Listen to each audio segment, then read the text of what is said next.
I want to continue in Volume 6, and this will be the final segment of this session, November the 17th, 1904. How the soul can be food for Jesus. Having received communion, I was thinking about the kindness of our Lord in giving himself as food to such a poor creature as I am, and about how I could correspond to such a great favour.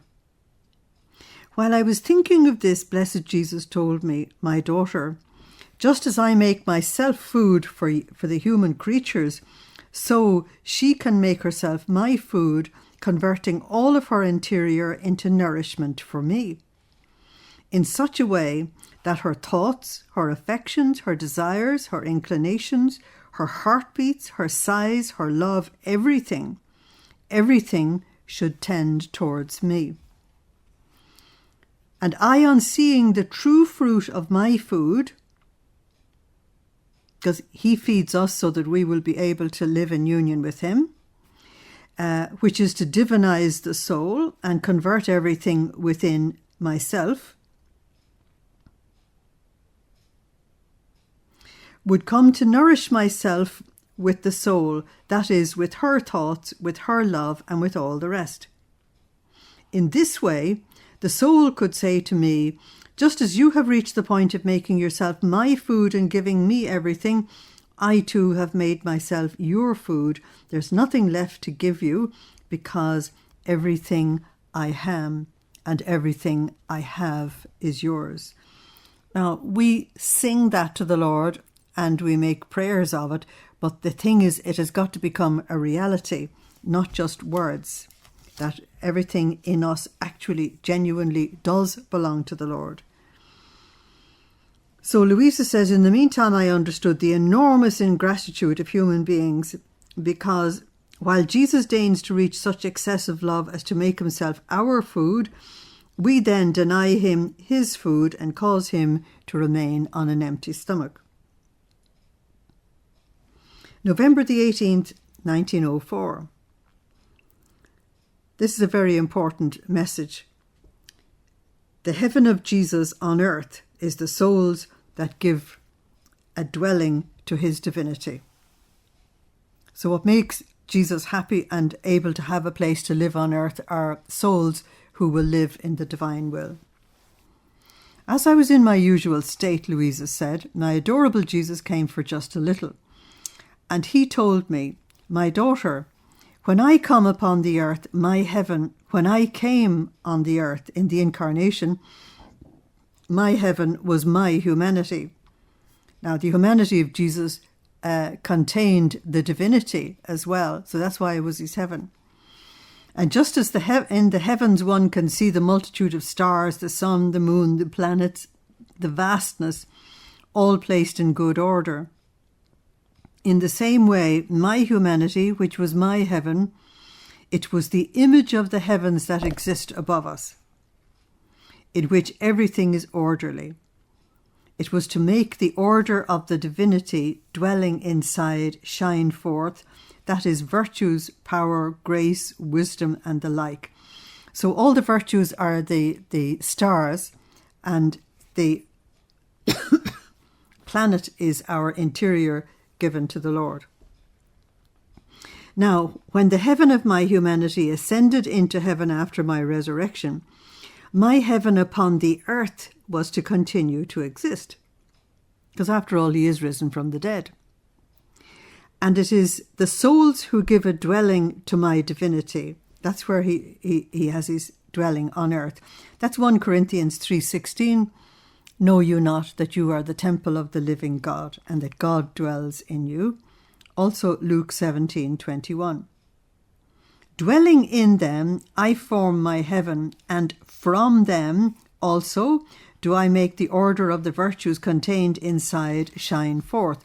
So if the Lord is dwelling within us, the heavenly virtues will shine forth from us as well. "And would you not want to be my heaven? Tell me you would," Jesus says. And Luisa says, "Lord, I want nothing but to be recognized in your blood, in your wounds, in your humanity, in your virtues, In this alone I would want to be recognized, so as to be your heaven, but to be unrecognized by all others. Jesus seemed to approve of my proposal, and he disappeared. So here Jesus is saying that during the time of the incarnation, his humanity was the place where God was able to dwell on the earth. In other words, he was the Holy of Holies. And just like you see great order in all of God's creation, the order of God's being was shown in Jesus with all the virtues and the graces that were within him. And so he wants to dwell in us in his divine will, so that the same thing can happen in a smaller measure. We're only tiny dots by comparison with him. November the 24th, 1904. In order to give and to receive, it takes union of wills, naturally. Being all afflicted and oppressed, and seeing good Jesus dripping blood, I said, "Blessed Lord, what about me? Don't you want to give me at least one drop of blood as remedy for all my evils?" And he said to me, "My daughter, in order to give, it takes the will of the one who must give and the will of the one who must receive." In other words, for a gift to pass from one to the other, there must be the willingness to give the gift and the willingness to receive it. Otherwise, if someone wants to give and the other does not want to receive, even though the first wants to give, he cannot give. Likewise, if the first one does not want to give, the other can't receive. It takes the union of two wills. Ah, how many times my grace is suffocated and my blood rejected and trampled upon. While he was saying this, I saw old people swarming inside the blood of sweet Jesus, and many would go out of it, not wanting to remain inside that blood in which all our goods and any remedy for our evils are enclosed. So all our redemption is contained in that blood. If we go away from it, we're simply completely mad, crazy, out of our minds. November the 29th, 1904. This is also a VIP message. The divinity of Jesus in his humanity descended into the deepest abyss of all human humiliations and divinized and sanctified all human acts. Now, this needs to be read 10 times over and meditated on. This morning I was offering all the actions of the humanity of our Lord, Luisa said, to repair so many of our human actions, either carelessly done without a supernatural purpose or sinful, in order to impetrate or intercede that all creatures might do their actions with the intentions of the actions of blessed Jesus and in union with them. Now, the only intention he accepts from us is love. He did everything for love. He is love incarnate. So Luisa was praying that all of us might do our actions with the intentions of the actions of blessed Jesus and in union with them, and to fill the void of glory that human creatures would give to God if they did so. While I was doing this, she said, my adorable Jesus came. My daughter, he said, my divinity in my humanity descended into the deepest abyss of all human humiliations. I don't think we can understand. I don't think our minds can comprehend the depth of humiliation that Jesus actually suffered and what it was for someone who was divine to take such humiliations from his own creatures. I think it's beyond us to get that on board, but we need to try. So he said, my divinity in my humanity descended into the deepest abyss of all human humiliations, so much so that there was no human act, as lowly and little as it might be, which I did not divinize and sanctify. That's why it is so important for us to give him every act, every thought, every desire, every emotion, everything, so that they will in fact be divinized. And this, he said, in order to give back to man doubled sovereignty, the one he lost in creation and the one I acquired for him in redemption. And man, always ungrateful and the enemy of himself. We even say that ourselves, that such and such a person is his own worst enemy. Man who's always ungrateful and enemy of himself loves to be a slave rather than a sovereign. That's John 8:44. Jesus says that anyone who sins is a slave, and that's just it. So all the enormous freedom and glory that the Lord offered to us in creation, and which of course was rejected in the fall, and we have to get back in redemption, all of that is just set aside if we just choose to be enslaved to ourselves or to anything else.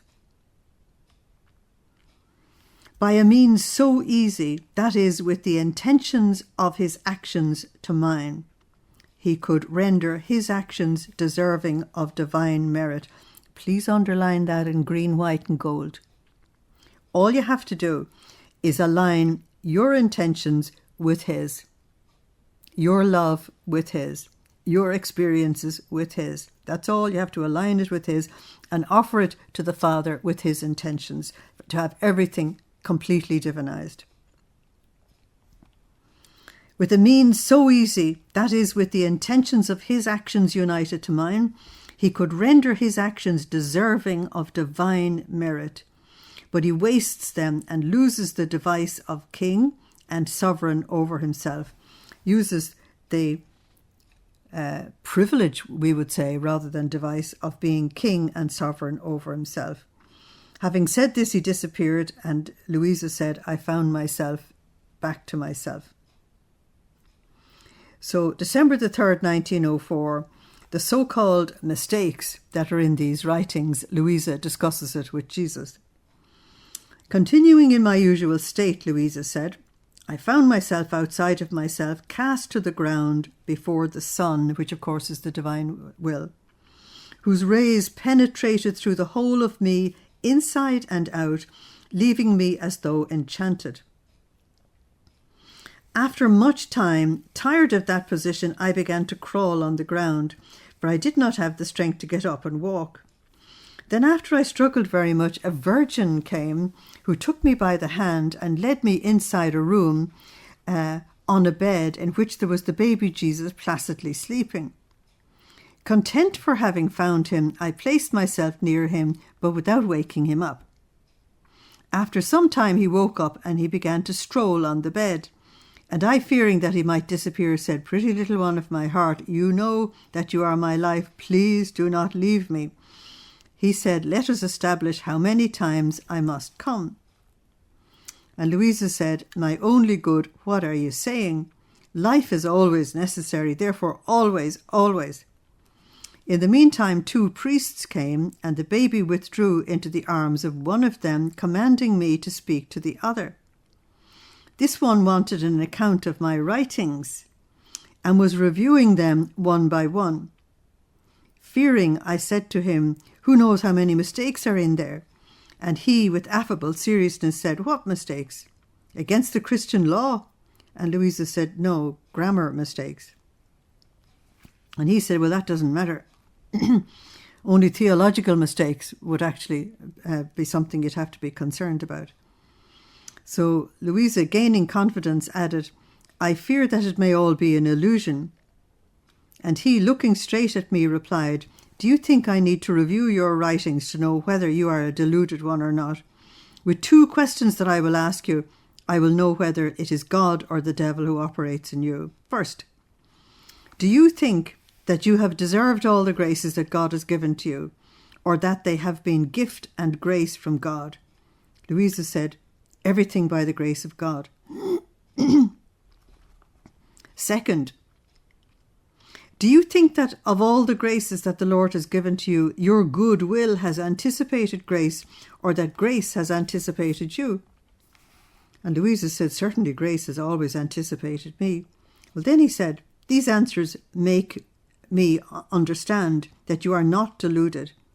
And at that moment, Luisa came back to herself. So this was the reassurance that Jesus gave to Luisa, that her writings were fine. Now, when you go to the higher volumes, Jesus will say that everything in these writings is from himself. So December the 4th, 1904. It's easier to fight with God than with obedience. This is Luisa's problem. As I was very agitated, Luisa said, and with the fear that blessed Jesus no longer wanted me in this state, I felt an interior strength to go out of it. And this strength I felt within me was so great that, unable to contain it, I kept repeating, I feel tired, I cannot take any more. And in my interior, I heard being said to me, I too feel tired, I can take no more. It's necessary that you remain completely suspended from the state of victim for a few days, so as to let them make the decision for wars. Now, the them here are the political powers that be, who are in the throes of making decisions about going to war. And then the voice said, I will make you fall into this state again. Then when they do make the wars, we'll see what should be done with you. And Luisa said, I didn't know what to do. Obedience didn't want it, and fighting with obedience is the same as surmounting a mountain that fills the earth and touches the heavens, and without a path on which to walk. Therefore, it's insurmountable. I don't know whether this is foolishness, but I believe that it's easier to fight with God than this terrible virtue, she says, because Luisa is totally committed to obedience, and Jesus has told her that the same obedience that was in his life is to be in hers. So, she says, agitated as I was, I found myself outside of myself in front of a crucifix. And I said, Lord, I can take no more. My nature has failed me. I lack the necessary strength to be able to continue in this state of victim. If you want me to continue, you have to give me the strength, otherwise I quit. Now, she's as clear as daylight with the Lord. And while I was saying this, a fountain of blood gushed out from that crucifix towards heaven, and falling back over the earth, it converted into fire. Several virgins were saying, France, Italy, Austria, England, it's for them. And they were mentioning other nations, but I didn't understand well. Most grave wars are prepared, civil and governmental. On hearing this, I became all frightened, Luisa said, and I found myself inside of myself.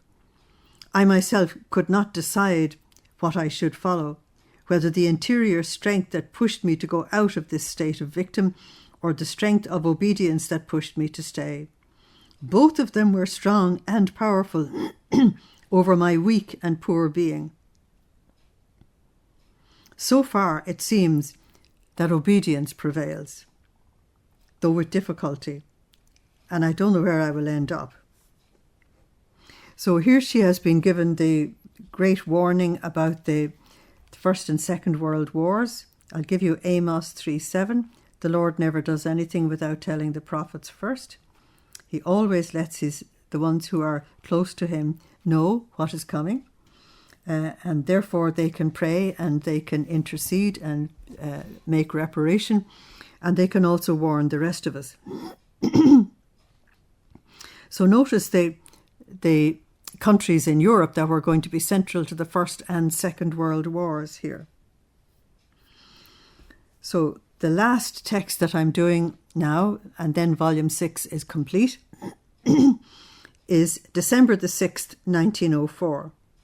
And it's about true death to self.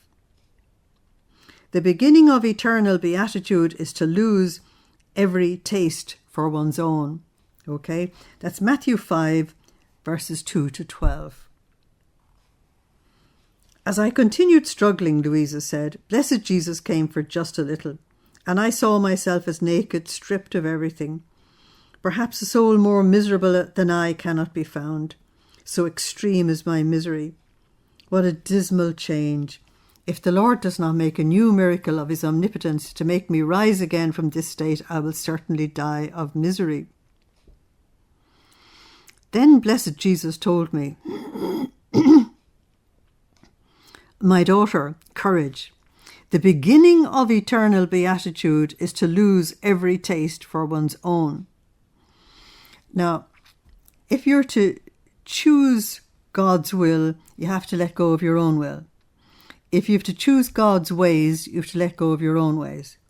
If you have to choose God's wisdom, you've got to let go of your own wisdom. And that's what they mean by losing the taste of one's own.